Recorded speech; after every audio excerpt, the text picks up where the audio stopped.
For as much as people rave about Super Mario 64, I've never found it to be that good of a game. The controls are very janky and the camera is plain awful. I can hardly see sometimes. On top of that, the Bowser fights are tedious and boring, and worst of all, Mario looks like he could stab a man with his earlobe. While the level design isn't the worst thing I've ever seen, and I understand that this game was very influential, it's aged like blue cheese. The new Super Mario Bros. Series is nowhere near as bad as some people say it is. While they weren't difficult to develop and were obviously made to cash in on nostalgic Mario fans, there are some genuinely great 2D platformers that came out of this series. They established so many new mechanics and features to 2D Mario. Even the extremely derivative games like New Super Mario Bros. U are a guilty pleasure for me. Hey guys, it's Tricky Nick here, and today we're going over 30 of my most controversial takes on the Mario franchise. From my less than stellar opinion of Mario Kart Wii to my obsessive nature towards Luigi's Mansion, we're gonna cover it all. Let's keep it rolling. On the topic of Super Mario 64, I think the remake for the Nintendo DS was a horrible launch title. A launch title is supposed to show off all the strengths of a console, and Super Mario 64 DS did that poorly. Using the touchscreen to control the camera whilst also using a 4-direction D-pad to try to move around in 3D is so frustrating. In fact, it's so bad that I never even bothered to try to finish this game.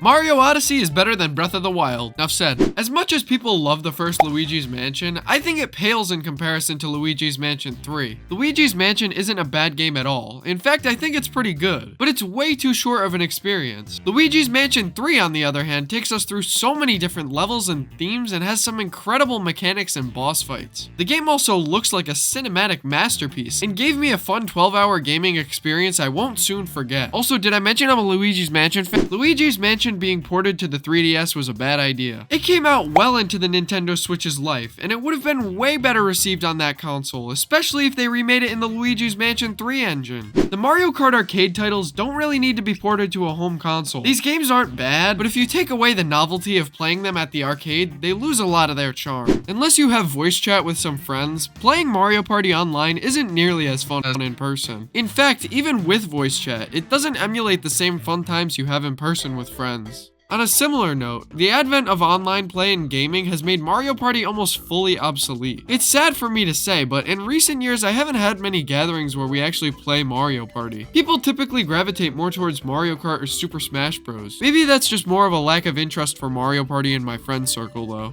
Mario and Sonic games were never that good, and I don't think they really ever will be. Captain Toad Treasure Tracker deserves to be way more appreciated. It's an incredible puzzle and platforming title, unlike anything I've ever played before. It even makes some references to the long-forgotten Super Mario Bros. 2, which is really neat. It's an incredible game and deserves way more attention than it gets. As much as I like Mario Hoops and Superstar Baseball, these games should not get sequels on Nintendo Switch. Nintendo would probably just butcher these games with a lack of content. While it's far from the worst Mario Kart game, I never really enjoyed Mario Kart Wii. I understand and appreciate its influence on the series, but how so many people still play it today baffles me. The graphics stink, the controls are too sensitive, the battle mode is pretty much non-existent, and the items make for lackluster gameplay. They're so unbalanced and a lot of them are so useless. I will say though, the roster and courses are good, they just ended up in a very flawed game. So yeah, I never found a ton of enjoyment playing Mario Kart Wii. If you're enjoying these controversial Nintendo opinions, then please go click that subscribe button. I've got a lot of cool ideas coming up on the channel soon, so I'd really appreciate it. Thanks, back to it. Super Mario Land 2 is one of the best 2D platformers ever made, and it doesn't get enough attention. Everything about this game is so unique and innovative, and it's got a lot of heart put into it. It's also one of the only Mario platformers where Bowser isn't the final boss. What a knockout of a game this is.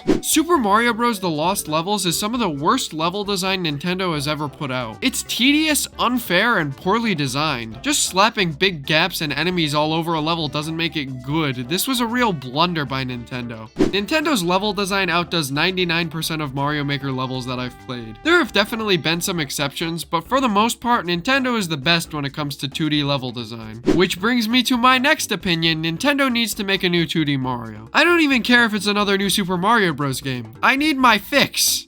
Mario Strikers Battle League is a heartless cash grab with less content than this rattle, and I hate it. Well, it's got 4 colors, you know. I really like the Final Fantasy inclusions in Mario Sports Mix and Mario Hoops. I know it's really out of left field, but that just makes it all the more memorable. It's like the Funky Kong and Mario Kart Wii of the Mario Sports series. I'm a sucker for desert levels in Mario games. For example, Dry Desert is one of my favorite courses in Mario Kart 8 Deluxe. I don't understand why people hate on desert levels so much. The arid and barren landscape is simple, but it makes you want to escape it more, which adds to the intensity of the gameplay. I love it. The Mega Mushroom is a good power-up. While people just call it a poorly executed gimmick, the Mega Mushroom is a really fun power-up to use. And not only that, it's actually helpful in progressing through levels and fighting off enemies. Ghost houses in New Super Mario Bros. Games specifically are really bad. They break up the flow of the game by basically being labyrinths that require trial and error. They don't belong in a 2D platformer. I love the Koopalings in the Mario Kart 8 roster. They all have unique designs and personalities. Each one deserves a roster spot. In fact, Morton Koopa is probably one of my most used characters in Mario Kart 8. Pauline and Mario are a better couple than Princess Peach and Mario. Princess Peach simply uses Mario to help her out of a bind with Bowser every other week. Meanwhile, Pauline actually seems to have things to offer in their relationship, especially considering she's mayor of New Donk City. Super Mario 3D All-Stars is a bad deal. Nintendo basically charged us $60 for 3 emulated games, and they didn't even emulate them to their fullest potential. Mario 64 is still in 4:3 aspect ratio. You can't tell me I didn't get screwed by buying this. I could do this for free. As much as people want Waluigi to have his own games, he'd probably need more of a personality for that to work. I mean, what could they really do with Waluigi right now that isn't derivative of a Mario or Wario game? On that same note, Waluigi doesn't really have enough history and depth as a character to be in Super Smash Bros. Mario, Luigi, and Wario all have their own unique games to help develop a moveset, and Waluigi has pretty much nothing to base it off of. But even though his personality's paper thin, I still like this guy. Look at that mustache. Super Princess Peach was a bit of a controversial game, but despite that, I think Princess Peach still deserves to get more games where she stars.